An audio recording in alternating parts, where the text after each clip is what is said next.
Hey, dear Tyler, good morning and happy new month. Yes, we made it into the month of September. We've got 4 more months to the end of the year. And congratulations, for entering into this month.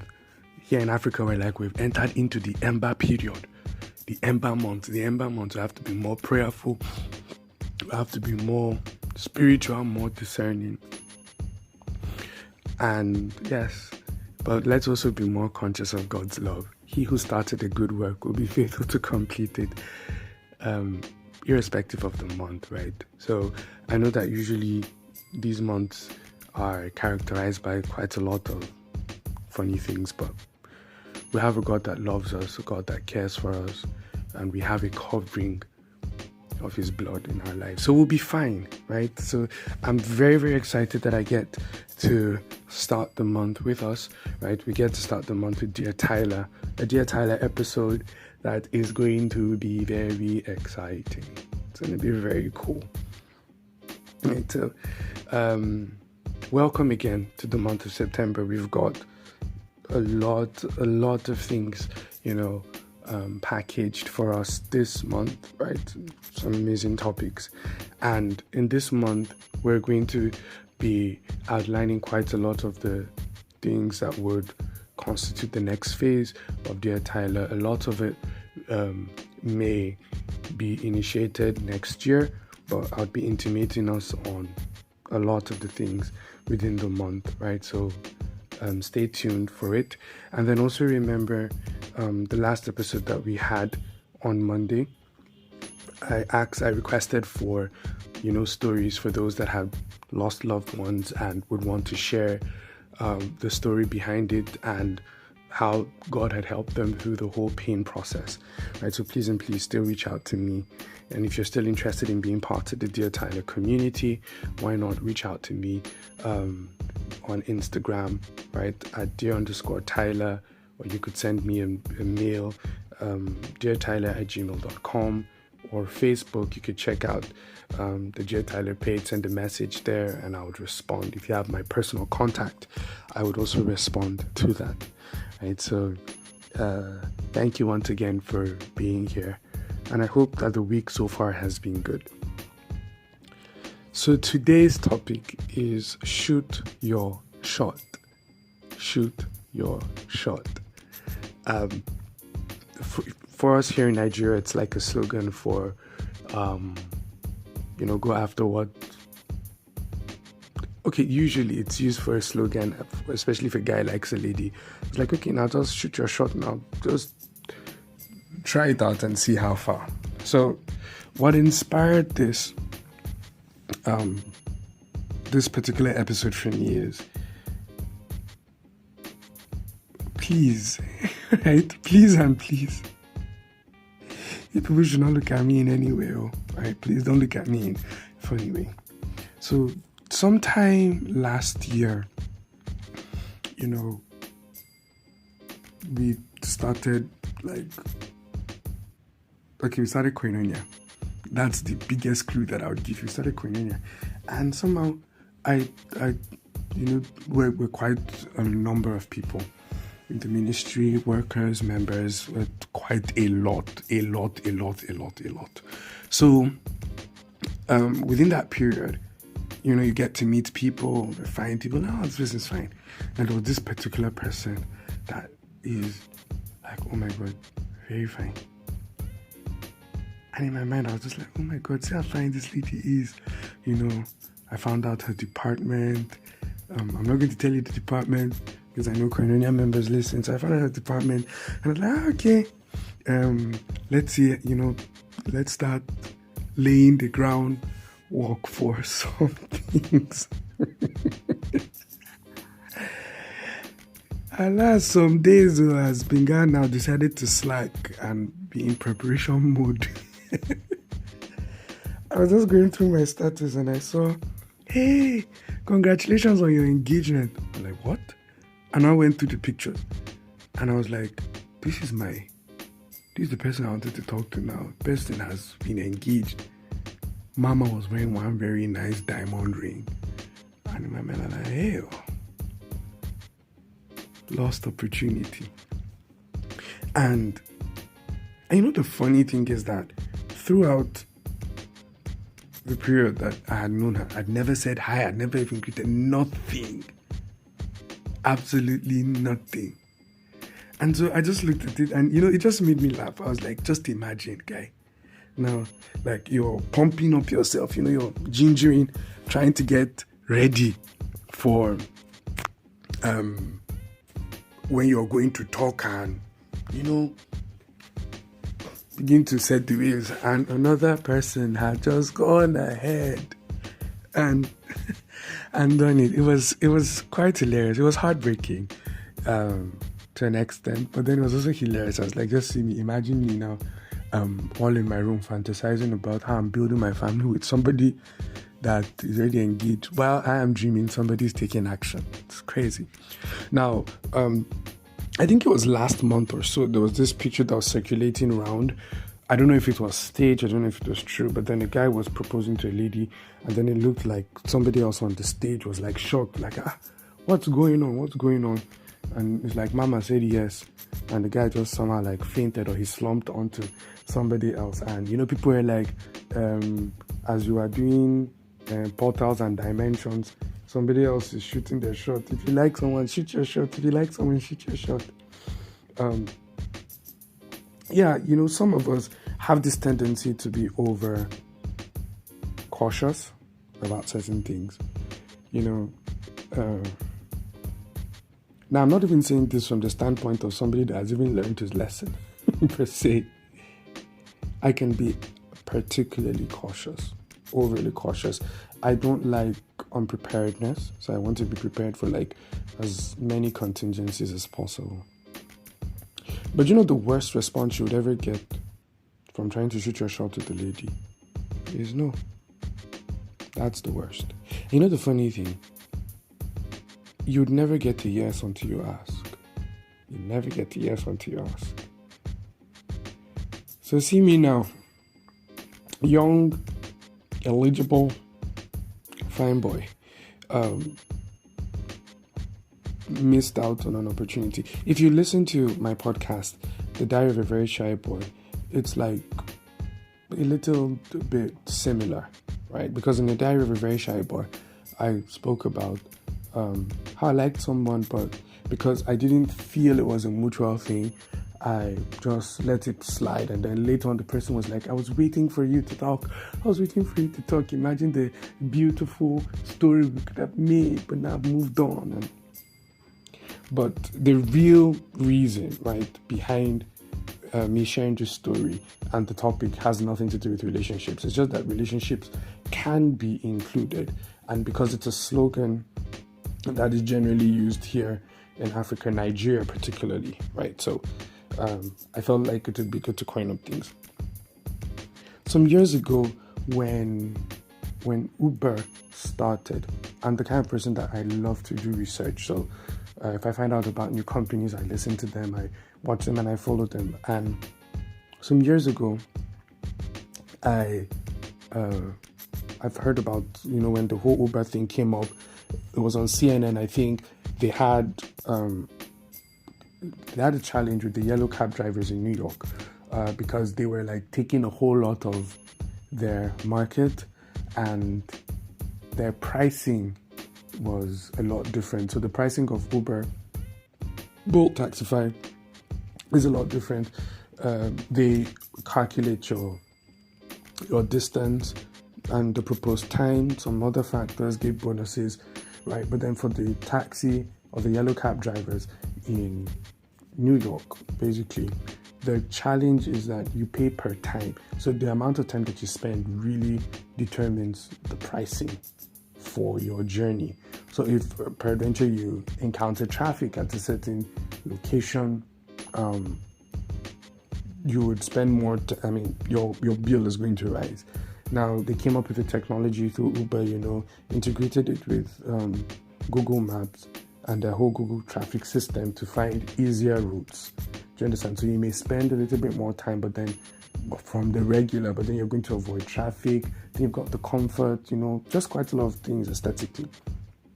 And I was way back in Bauchi then. I was like, okay, wow, this is like a very good idea.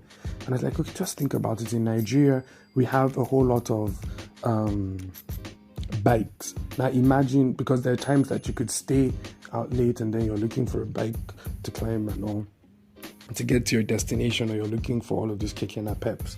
And keke napep is tricycle, right? So, and I was like, okay, so why not? It would be very good, if we come up with an idea to do it for bike men, right?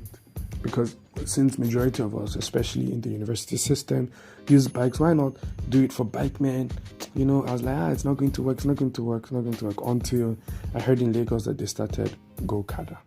Even though now it's not functional because they've banned the use of bikes in certain locations in Lagos, and the whole company had to wrap up.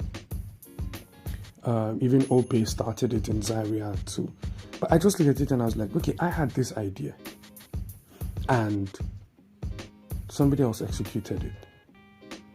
Now, within the period that it was functioning, they had a lot of revenue. They made a lot of money and it helped a lot of people. I remember hearing the story of a lady, or rather I watched it, they're part of the protesters when they were banning the use of motorcycles, like commercial motorcycles in Lagos. She was like, she uses it to take care of her family. She's taking her siblings to school. Like, imagine, because of a bike business, you're able to take or cater for the needs of your siblings in the university. Now that's like really, really major. It's really, really large. Now, I could have come up with the idea and found, the necessary people, especially up north. Like, we use bikes madly up here in the north in Nigeria. It could have worked even for that period of time. I'll be able to, raise capital, do it. Or it doesn't mean that the bikes should have even been banned. Only God knows the amount of favors I could have received with government officials, come up with a proper structure. And then just imagine people having that. But my silence on an idea made me lose out on it. Now, the fact that you are thinking of something doesn't mean that you're the only one with that thought. It doesn't mean you're the only one with that thought. I remember back in Bauchi, there was this song that I taught my crew. I had a music crew that I would soon revive called Soul Essence. And I taught them this song, Yahweh, Yahweh, Yahweh, Yahweh. Now, I felt like it was very peculiar, it's a new song. I'm the kind of person that really enjoys coming up with new songs, new stuff, creativity. It's part of my perks and all. Now, when I got to Zaria, I went back to Zaria for something, I heard them singing the song, God Life Assembly, but it was like a little bit faster, fast paced and everything. And I was like, okay, but this is my song. And then right there, Spirit of God told me that, guy, because I drop ideas for everybody. It's about those who pick up the signals and then use the ideas that I drop. Have you ever been part of a gathering, maybe church gathering, and then the preacher is saying something, and the preacher is like, God shared to me a very powerful revelation, and you're just sitting down, and then the person says something that God must have told you maybe moments back, years ago, months ago, and it's like, so what's this? And the person is so elated by it, like, this is so powerful, and you're like, okay, but this is something that God shared with me. You've not told anybody, right? It was a very personal encounter. Now that just shows that these things are not, they're not reserved to individuals. Ideas are not reserved to individuals. Revelation is not reserved to individuals, right? I sat down fantasizing about someone while another person took action. Let me tell you, you could see the picture, what do you call it? the cover art, right, for this particular episode, the basketball players, right, and somebody's trying to take a shot.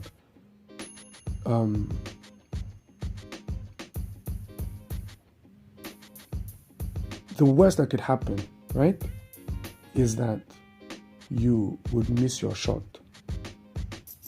But do you know that you miss every shot you never take? Every shot not taken is already missed. And that's how opportunities work. Every shot that you do not take is already a missed shot. If the fear of missing a shot stops you from taking a shot, it's the same thing as missing that shot. We never really know the possibility of what could happen until we actually take action on a whole lot of things. Now, that's something that we have to be very, very open and aware of. You won't know if the person likes you until you tell them or you ask them. Like, what we usually fear, right, is the worst case scenario. And it will usually happen, right? A no is almost like you not even meeting the person. Probably the only difference is that you may not be personally stung, that rejection thing. But if you desire to be with someone, be with the person, try to shoot your shot and all. And that's what I'm basically trying to say. There are opportunities that would have. Share another story. So I am building up on my confidence on a whole lot of things. For people that know me a lot, I tell them this, and I mean it. I do not consider myself a singer, right? I do understand music. I can help people musically, but I do not consider myself a singer.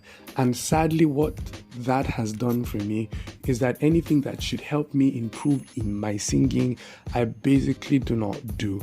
I may be aware of it, but then I do not necessarily engage myself in that activity to become a better singer because I do not consider myself as a good singer. The same thing with my guitar playing. Most times when I meet people, have discussions about music, and they're like, I've been going to play guitar very well. I'm like, I don't even consider myself a very good guitarist.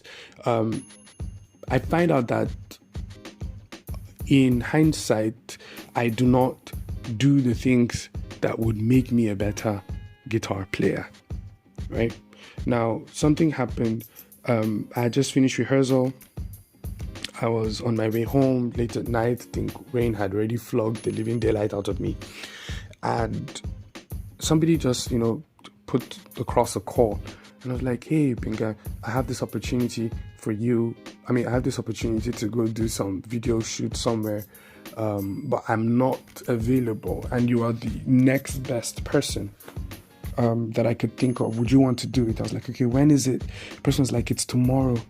Now, I told the person, no, I have things to do. Not because I really had things to do, but then I began to doubt myself. I was like, I don't think I'm capable of it.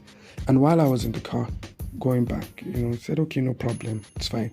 While I was in the car heading back home, God was like, but do you know how many times you've prayed for such opportunities, Binga? And I was like, yeah. I was like, so why? Are you really afraid that they would not like you or they won't like your music or something? I was like, the worst that would happen is that they would say you're not our type. But you'd never know the possibility of the open doors you would get. And so I was like, okay, Lord, please help me not to miss out on this opportunity. And then I quickly, when I got home, I now messaged him and I was like, is the opportunity still available? I think I can make it. I was like, yeah. And then I went there, I met people. It was like a very good, it was a very, very lovely experience. And then the person was like, talking to the producer, I was like, no, the guests that you brought in today are really, really different. They're really good. And after that, the producer met me, was like, can we call you for some other things? And I was like, okay, yeah, whenever you're ready. And then the producer was like, okay, sure. Once the time is set that they'll give me a call. Now, I would have never, ever gotten to know that I had that good media stuff if I didn't try it out. I had this other opportunity to a Christian reality TV show, The Father's House. They just asked me to come for a little interview kind of, and through my conversations with them, they're like, would you want to be a host? And I was like, okay, yeah, let's try. And so one of the times when I was hosting the show and everything, some of my church members from Bauchi called. They even put it on their WhatsApp group. Brother Binga is online. He's on WAP TV right now, and I was just able to, take the opportunity. It was my first time. I'm not really so much of a media personnel like that. But then I found out that, okay, I do have those tendencies. I can work and I can be good at all of those things. So I was like, okay, wow, that's epic. But I wouldn't have known this side of me if I didn't try it. And I know that if an opportunity again comes, those producers will be like, okay, now this guy is a very good person and we'll give him that opportunity, right? I could have declined because I felt very unprepared. I felt very incapable. Do you understand? I felt maybe inadequate and I could have missed out on that opportunity. So what are some of those opportunities that we have missed out of, Tyler? Because we've been afraid to shoot our shot. Either the ball goes into the net or it misses. Those are the only two outcomes. Nothing else can happen again. You tried the business, either you succeed, either you fail. You try to be in a relationship with someone, either the person gives you a yes or the person gives you a no. You want to try out something, either it works, it doesn't work. Those are the only two outcomes. But you would never know the possibility of things working if you do not shoot your shot. You'll never know the potential that is lying inside of you, Tyler, if you do not shoot your shot. You'll never know if the girl likes you if you don't shoot your shot. Like, I've heard a lot of stories, right, from ladies that they've liked this guy for so long, and then the guy finally shoots his shot with them, and then they just do that. They just put up that whole facade at the instant, just so that they're not cheap and all. But then when they come home, they're like, oh my God, finally Baba has asked me out and something like that. Yeah, and so I'm kind of surprised. I've liked the guy now since. I was just waiting for the guy to say something. So imagine what could happen if you really do try. Do you know failure can disguise itself can be a blessing rather to a whole lot of us? And why am I saying this? It's because when you fail, you learn. A business, a venture, an event or something, an activity, you tried out something, you learn. You find out more about certain things. And it helps you to, prepare for, life. So let's take, for instance, that you ask somebody out and the person said no. At least you can go in peace, knowing that this person does not like you in that manner. And it's perfectly fine. You could feel pain, but at least you're not be living in uncertainty. There's just this clarity that this person doesn't like me. And it helps you to move on. It helps you to be more,